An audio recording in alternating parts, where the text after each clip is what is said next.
Mula nung nawala si Rui Hachimura sa starting lineup ng Los Angeles Lakers, si Jake LaRavia na pumalit sa kanya. At base sa pinapakita ni Jake, maganda naman ang kinakalabasan. Sa katunayan, sa last 2 games nga talaga makikita mo na nag-improve ang kanyang mga numero.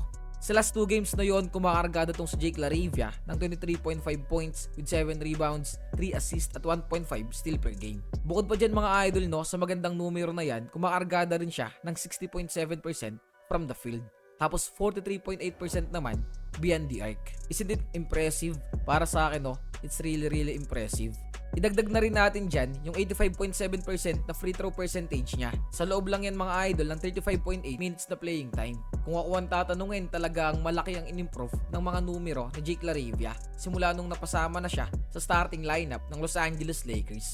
Sa naging laban ng Los Angeles Lakers kanina kontra sa koponan ng Memphis Grizzlies, isa si Jake LaRavia sa nag-step up para makuha nila ang panalo sa laban na yon, na kung saan siya ang tinaguriang third leading scorer na kanilang kupunan matapos makapagtala ng 26 points. Samahan mo pa yan ng 5 rebounds, 4 assists, shooting 9 out of 16 from the field tapos 4 out of 10 naman from downtown. Dagdag mo na rin dyan yung 4 out of 4 na free throws. Tapos ang pinakamaganda sa lahat mga idol, yung plus and minus niya na plus 15. Diyan pa lang makikita na natin na maganda talaga ang naging impact ni Jake LaRavia sa laban nila kanina. Sa loob lang yan ng 35 minutes na playing time. Sa madaling salita, kapag ka pala nabigyan ng mahabang playing time itong si Jake LaRavia, talagang makikita mo kung anong kaya niyang gawin sa loob ng court. Pagdating sa offense, wala na tayong dapat patunayan kasi isipin nyo, 23.5 points per game ang kaya niyang iambag. Siyempre, hindi pa mawawala dyan yung mga hustle plays na nagagawa niya. Kung hindi mo nakikita yung laruan or pinapanood yung mga laban ng Lake Show, malamang sa malamang hindi mo ma-appreciate yung depensa na kayang dalin o gawin nito ni Jake LaRavia.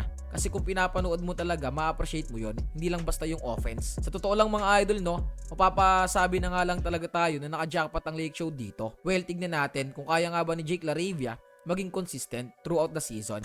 Ang tanong, paano kaya kapag bumalik na si Rui Hachimura mula sa injury niya, na calf injury? Sino sa tingin nyo mga idol ang dapat maging starting lineup? Si Rui Hachimura pa rin ba? Or dapat manatili na itong si Jake LaRavia? Magkomento lang dyan sa may comment section at babasahin natin yan. Maraming salamat sa solid suporta nyo mga idol. It's your boy King Jan. I'm out.